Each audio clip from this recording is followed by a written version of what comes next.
కృష్ణా జిల్లా కేసరపల్లిలో హైందవ శంకరరావు సభా ప్రాంగణాన్ని కేంద్ర మంత్రి శ్రీనివాస వర్మ, ఎమ్మెల్యే కామినేని శ్రీనివాసరావు, మాజీ ఎంపీ గోకరాజు గంగరాజు సందర్శించారు. సభ ఏర్పాట్లు బ్రహ్మాండంగా చేశామని గోకరాజు గంగరాజు అన్నారు.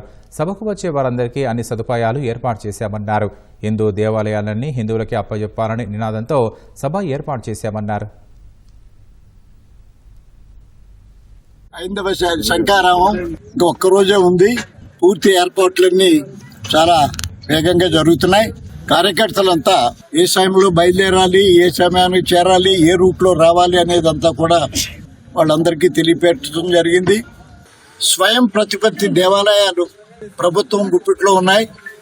రాజ్యాంగం నిర్దేశించినా కూడా వారు దాన్ని ఖాతరు చేయకుండా ప్రభుత్వాలే వాటిని రన్ చేయటం, భక్తులకి దూరంగా ఉండేటట్టుగా చేయటం, దేవాలయాల్లో అన్య మతస్థులు, భక్తి శ్రద్ధలు లేని వాళ్ళు కూడా, ఎత్తిస్టులు కూడా వాళ్ళు పాలించే పరిస్థితి ఉంది.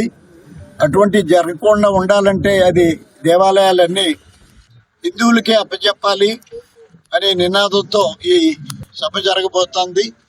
విశ్వ హిందూ పరిషత్తు ఆంధ్ర రాష్ట్రంలో మొదలుపెట్టి జమ్మూ కాశ్మీర్ వరకు ఈ కార్యక్రమం దివ్యంగా జరగబోతోంది.